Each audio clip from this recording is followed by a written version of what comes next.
President William Ruto has mourned the late freedom fighter's wife Rigathi Kimathi, Mukami Kimathi, terming her a celebrated heroine of Kenya's struggle for independence. Through his official Twitter page, Ruto described the late as a legendary fighter, a steadfast patriot and a wife of the legend, Rigathi Kimathi, who was captured, tried and executed by the colonial administration. Condoling with the family, Deputy President Rigathi Gachagua described Mukami as a woman of steel, a symbol of defiance and kind-hearted. She died last night after developing breathing difficulties. She was 96 years old.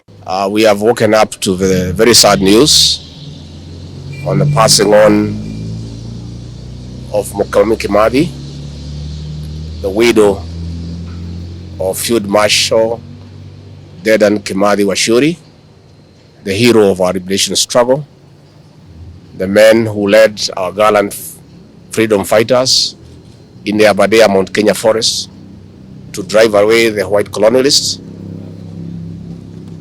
and get our freedom back on our land. Mukami Kimathi has been the symbol of resilience. She has been the symbol of our defiance to oppression. She has been the mother of our liberation struggle, and she has been the beacon of hope surrounding the freedom fighters and their descendants. We are therefore, as a nation, very, very saddened that we have lost our mother, who has been ailing for a while. And we want to send our condolences to the family, to the people of Nyandarua, to the people of Nyeri, to the people of the Central Kenya region, and indeed the entire country. I want to say that the President is equally saddened by the loss of our mother, and I want to confirm that the government will designate a very senior officer later this morning to work with the family as we prepare to give the late Mukami Kimathi a dignified send-off. Once again, we send our condolences to our freedom fighters and the descendants of our freedom fighters, wherever they are. The late Mukami has been an inspiring figure to those of us in leadership in terms of building our resilience and our commitment to say no to oppression. As we prepare to bury her, we continue to ponder about the land question. That thousands of Kenyans who fought for independence live in squalor and poverty, despite the fact that the British government had set aside land for their settlements. And these are questions that in the coming days we shall continue to have a discussion on how this historical injustice can be addressed one day. So for those of us who are conversant with this struggle, we want to say it's a very great loss, because all of us have been rallying behind Mukami as our mother and as a symbol of our resilience and our struggle. And we therefore want to say that the family is assured of government support during the preparation of the burial itself, and thereafter as we proceed on. Thank you very much. Thank you. Let me take this opportunity to pass my condolences for the passing away of this heroine of this country. And as we are saddened by her demise, we also celebrate her life. And most important, the fortitude and the consistency. Mukami Kimathi never changed her ideals, despite living her life under very difficult conditions, and despite watching as many other of us enjoyed the benefits which her and her husband, Rigathi Kimathi, struggled and fought for, even with Kimathi paying for his life. And for us, it is actually a call to patriotism and a call to look at the interest of the nation and the interest of future generations over our interest. Mukami Kimathi and Dedan Kimathi may have passed away, but the question still lingers.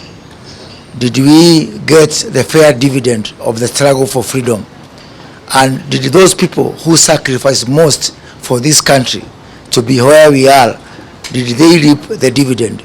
That question will not die with Mukami Kimathi, did not die with Dedan Kimathi, will not pass away because of our generation. It will linger for a long time to come. And actually, it's one of the questions that we as a country have to grapple with. I want to say that ourselves as a leadership, under the leadership of the Deputy President, we had our plans which were actually supposed to launch next week to support this family, and I am sure that under the leadership of the Deputy President, we are going to continue with those plans and stand with the family. Most important, not just the family members, but the legacy of Dedan Kimathi and Mukami Kimathi must be institutionalized. I take this opportunity to ask our Almighty Lord to rest her soul in eternal peace. On behalf of the people of Nyandarua, I want to send my deepest condolences to the family of our mother. This morning we are mourning a hero, we are mourning a trailblazer, one who fought for the peace of this country. And we are praying that the family will have peace and comfort at this difficult time, and Kenyans as a whole. May her soul rest in eternal peace. And from the history of our parents, we know the great role she played. Among other women, some of our mothers knew her personally because of the work they did during the emergency times. So as a nation, we have every reason to mourn and give her a great send-off, and also request the current leadership, and more so the Deputy President, will lead us in organizing her funeral, and also telling us how we should address this historical injustice of land, because this is something we know. I personally saw the MAUMAU heroes who left the forest. I was a young girl when they were told to come out into Rengo Stadium. I may not have really known what we were going to see, but I remember seeing men with long hair going all the way to their feet. When they were told they come out, they will be given land. So some of us know a bit of that history. Some of us know the roles played by our mothers who used to feed the MAUMAU. And the fact that they didn't get anything out of it, I think it's time that as we mourn our mother Mukami, we also address that issue.